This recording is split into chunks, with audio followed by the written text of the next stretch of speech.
चलिए नमस्ते सबको। आज हम लोग को देखना है नॉमेनक्लेचर जो पढ़ रहे थे, नामकरण, उसको आगे बढ़ाना है। हम लोग एल्केन, एल्कीन, एल्काइन का देख लिए थे। आज हम लोग को देखना है हेलाइड्स। सबसे पहले हेलोजन क्या है? कहता है कि जिस एलिमेंट के, जिस एटम के 72 कक्षा में 7 इलेक्ट्रॉन होते हैं वो हेलोजन कहलाते हैं। फ्लोरीन, क्लोरीन, ब्रोमीन, आयोडीन, इस ग्रुप को हेलोजन ग्रुप कहते हैं। ये हम लोग पढ़ लिए थे। एल्किल ग्रुप, इसमें अगर हेलोजन लगते हैं तो इसको क्या कहते हैं? Alkyl halide. Alkyl halide. अगर एग्जाम्पल इसका देखेंगे तो CH3 मेथिल और उसमें क्लोरीन लग गया, मेथिल क्लोराइड।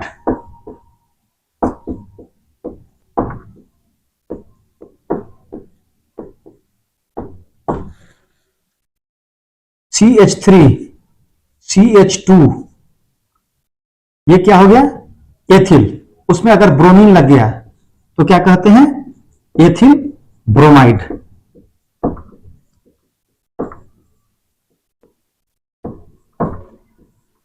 ये सिंपल है।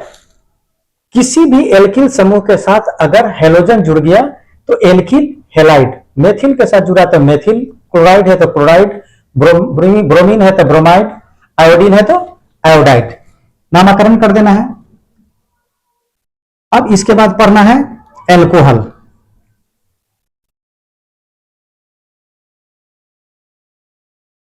एल्कोहल में OH ग्रुप जुड़ता है किसके साथ? R के साथ। R का सूत्र हम लोग पढ़ लिए थे, CnH2n+1। एल्केन में से एक हाइड्रोजन निकल चुका है और उसके साथ OH जुड़ गया है। इसका नाम एल्किल एल्कोहल। एग्जाम्पल के तौर पर देखेंगे तो CH3OH, क्या कहेंगे इसको? Methyl alcohol. Methyl alcohol. और इसी को जब IUPAC में करते हैं तो मेथेनॉल। अगर इंग्लिश में लिखेंगे METHAN, ई हटा देंगे और उसमें क्या लगा देंगे? OL लगा देंगे। कार्बन के संख्या के साथ OL लगा देंगे। अगर CH3 CH2OH है तो क्या हो गया? Ethyl alcohol.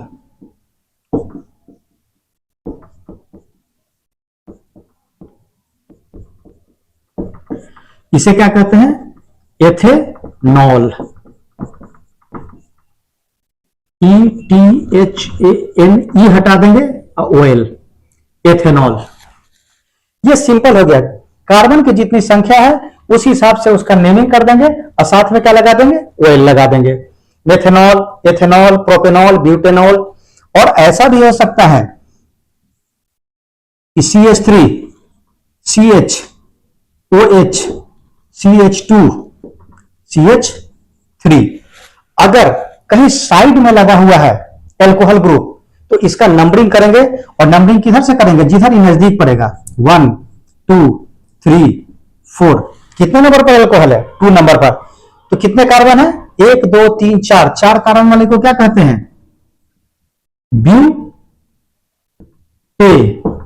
हो गया। कितने नंबर पर है? तो 2। दूसरे नंबर पर एल्कोहल है तो 2 ब्यूटेनॉल। 2 ब्यूटेनॉल। नोमेनक्लेचर बिल्कुल आसान है, सिर्फ यह ध्यान रखना है R के साथ OH लगेगा। एल्कोहल के साथ किसी भी एल्केन के साथ एल्कोहल लगेगा तो उसका नाम लेकर उसके साथ एल्कोहल जोड़ देंगे। लेकिन जब IUPAC सिस्टम में करेंगे तो वो L लग जाता है, सफिक्स।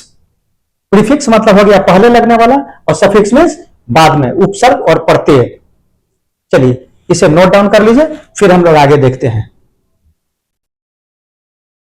अब हम लोग को ईथर का नेमिंग करना है, ईथर का नामकरण। तो ईथर का नामकरण करते समय देखिए यहां पर लिखा हुआ है O, ऑक्सीजन के दोनों तरफ R ग्रुप जुड़ा हुआ है, एल्किल ग्रुप।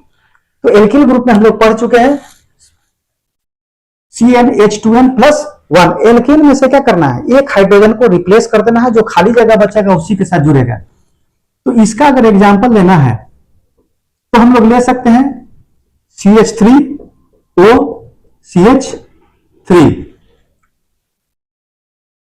इसका नाम क्या हो गया, दोनों तरफ क्या है, मेथिल ग्रुप जुड़ा हुआ है, तो दो मेथिल को कहते हैं डाइमेथिल, डाइमेथिल ईथर।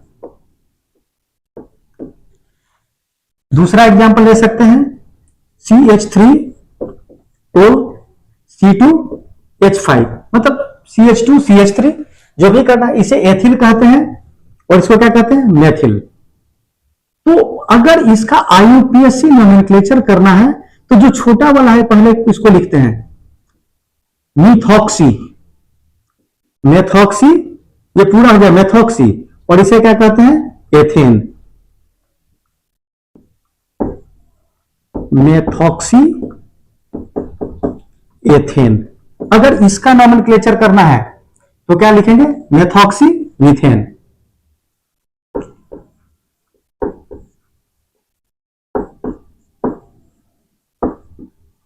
बस ऐसे ही नेमिंग करते चल जाना है।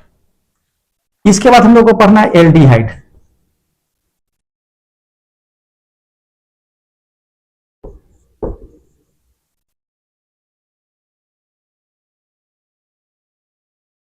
CHO या इसी को लिखते हैं C≡OH। फिर वही चीज एल्केन के साथ एज फॉर एग्जाम्पल हम लेते हैं, यह क्या है, C≡OH। देखिए कार्बन के साथ हम बोले हैं कि हाइड्रोजन भी जुड़ सकता है। अगर एक कार्बन है, यहां मीनिंग करना है तो 1, एक कार्बन वाले को क्या कहते हैं, मीथेन। अगर मीथेन होता तो क्या होता, मीथेन, उसमें से क्या करना है, ई हटा देना है और यहां पर Al लगा देना है। हम अल्कोहल में पढ़े थे कि मीथेनॉल, वो एल लगाए थे सफिक्स, यहां पर क्या लगा रहे हैं, Al, मीथेनल। अगर यहां पर CH3 लग गया तो कितने कार्बन हो गए, नेमिंग हमेशा यहां से करना है, काउंटिंग एल्डिहाइड से, 1 2, दो कार्बन वाले को क्या कहते हैं, एथेनल।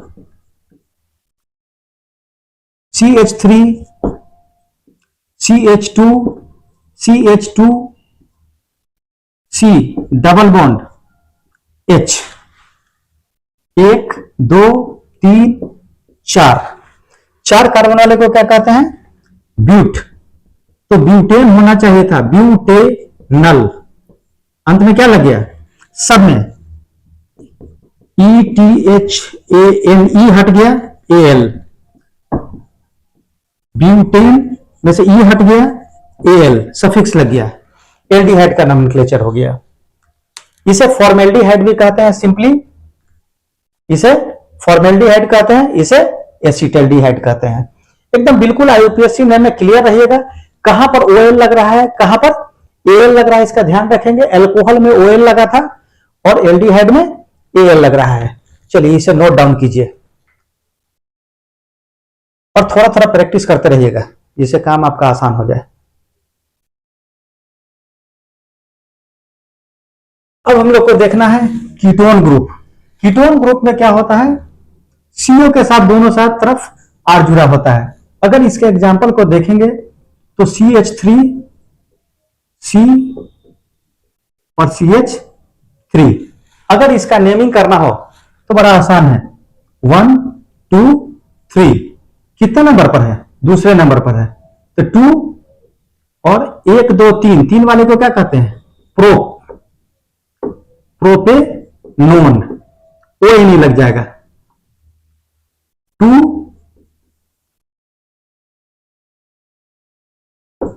प्रोपेनोन, ONE, ई हट गया, ONE लग गया। दूसरा एग्जांपल आप लिख सकते हैं CH3 CH2 C double bond O CH3। Naming हमेशा करना है जिधर शॉर्टेस्ट हो, सबसे कम दूरी पर हो, 1 2 3 4, 2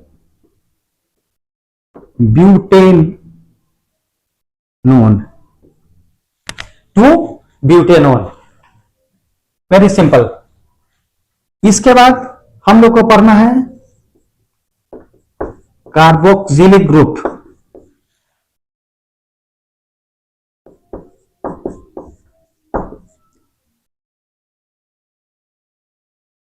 कार्बोक्सिलिक अम्ल, इसका जो सफिक्स है C double bond O O H, COOH group, R के साथ COOH ग्रुप लग जाएगा, उसे क्या कहेंगे? कार्बोक्सिलिक अम्ल कहेंगे। Example CH3, C double bond O OH। फिर वही, जब इसका नंबरिंग करेंगे तो कार्बोक्सिलिक को पहले नंबर पर लेंगे, 1 2, 2 वाले को क्या कहते हैं? एथे, अनोइक लग जाएगा, एथेनोइक अम्ल, एथेनोइक अम्ल लिखना होगा तो इथे, ये हटा देंगे, OIC ओइक एसिड। दूसरा क्या हो सकता है? CH3 CH2 CH2 C double bond O OH, 1 2 3 4, 1 2 3 4, 4 वाले को क्या कहते हैं? ब्यूटेन। ब्यूटेन में से क्या करना है? ई हटा देना है, ओइक लगा देना है, ब्यूटेनोइक एसिड। अगर इसी को थोड़ा सा डेविएट करते हैं,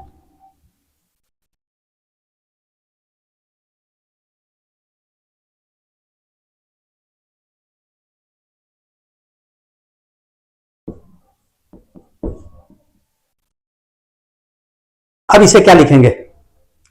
इसको लिखते समय हमें ध्यान देंगे कि 1 नंबर पर कौन होगा? यही ग्रुप होगा 1 नंबर पर, 1 2 3, अगर इधर भी करेंगे तो 4, यहां भी करेंगे तो 4। लिखते समय थोड़ा सा ध्यान रखेंगे। सबसे पहले साइड चेन को लिखेंगे 2 मेथिल,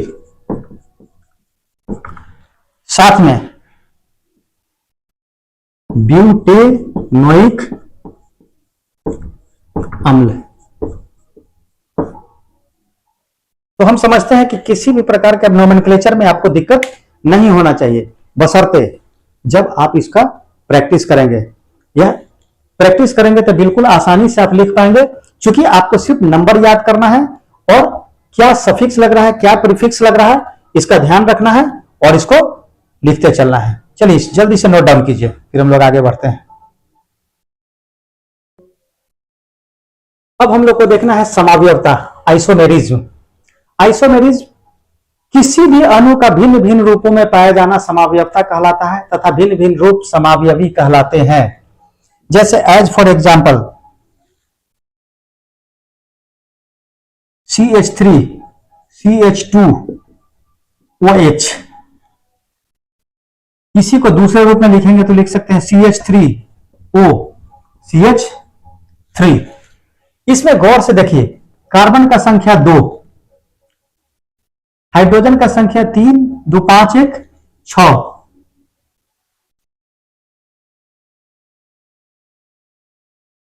H6 और 1 ऑक्सीजन। यहां पर क्या है? 2 कार्बन, 6 हाइड्रोजन, 1 ऑक्सीजन। तो अणुसूत्र क्या हो गया इसका? ये अणुसूत्र कहलाया। और ये क्या हो गया? अलग अलग रूप हो गए। इसको हम लोग क्या कहते हैं? इसको कहते हैं एथिल एल्कोहल, और इसको क्या कहते हैं? Methoxy methane. दोनों कंपाउंड भी अलग अलग हो गया। दूसरा एग्जांपल ले सकते हैं C4H10, यह है ब्यूटेन। 4 कार्बन वाले को ब्यूट, और सभी जगह सिंगल बॉन्ड है। जब इसका स्ट्रक्चर लिखते हैं तो CH3 CH2 CH2 CH3 normal butane,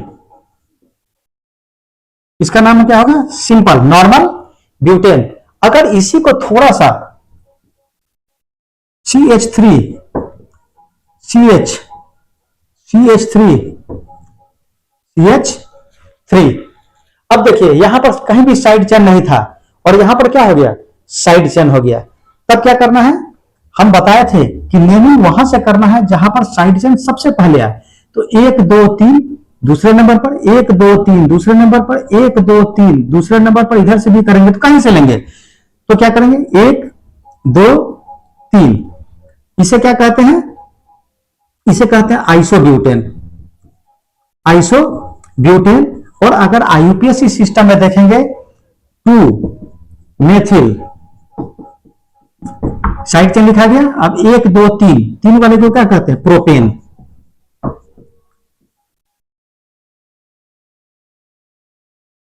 एक और एग्जांपल ले सकते हैं, C5H12 पेंटेन। जब इसे क्या स्ट्रक्चर को लिखेंगे? CH3 CH2 CH2 CH2, 1 2 3 4 और 1 5 CH3, इसको कहते हैं नॉर्मल पेंटेन।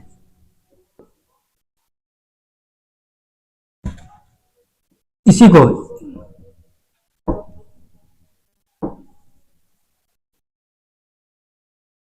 यहां पर साइड चेन है। जब नेमिंग करेंगे 1 2 3 4, या तो इसे कहेंगे आइसोपेंटेन या 2 मेथिल ब्यूटेन। जो साइड चेन है उसे पहले लिख दिए और 1 2 3 4 ब्यूटेन, या इसे CH3 C CH3 CH3 CH3, 1 2 3। देखिए दूसरे नंबर पर क्या है? इधर भी मेथिल लगा हुआ, इधर भी मेथिल, तो 2 डाइमेथिल और साथ में प्रोपेन। सबका क्या हो गया? स्ट्रक्चर बदल गया, नाम भी बदल गया। तो क्या हो गया? समावयवता, मतलब किसी भी अणुसूत्र का भिन्न भिन्न रूपों में पाया जाना। ये ब्यूटेन है, ब्यूटेन भी 2 रूपों में पाया गया, पेंटेन 3 रूपों में पाया गया। चलिए इसे नोट डाउन कीजिए।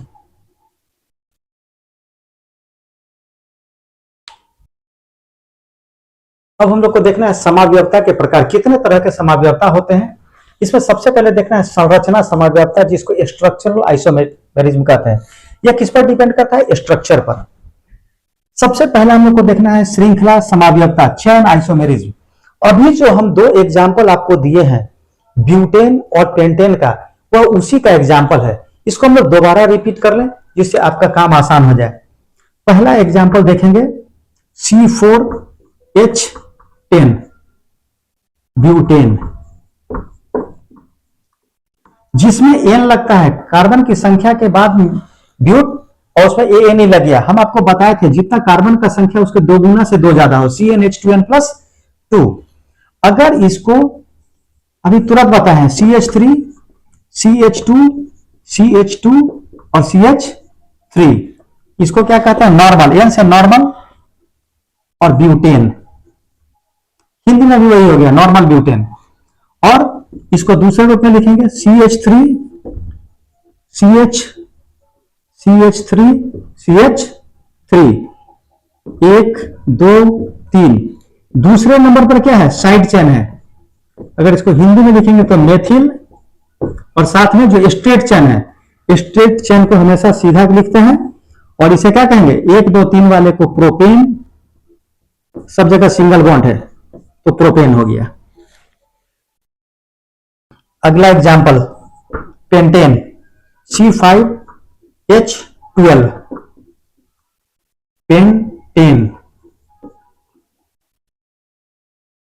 इसका स्ट्रक्चर लिखेंगे CH3 CH2 CH2 CH2 CH3। इसी को जो जनरल नाम है 2 मेथिल प्रोपेन को आइसोब्यूटेन कहते हैं, लेकिन IUPAC में ये लिखेंगे। इसको कहते हैं नॉर्मल पेंटेन।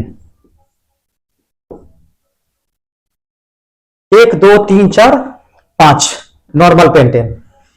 थोड़ा सा इसमें एक साइड चेन देंगे, CH3 CH CH3 CH2 CH3। Side chain हमेशा नजदीक पर होगा, 1 2 3 4।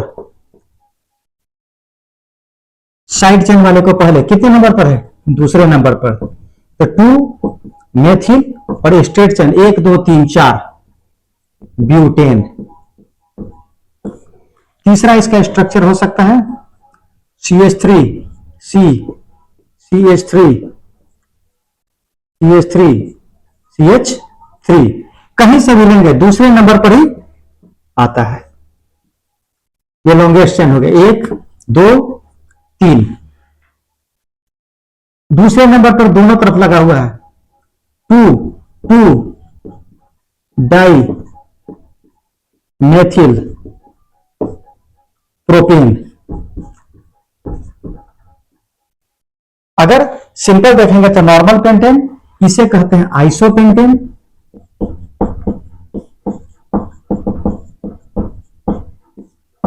और इसको कहते हैं नियोपेंटेन।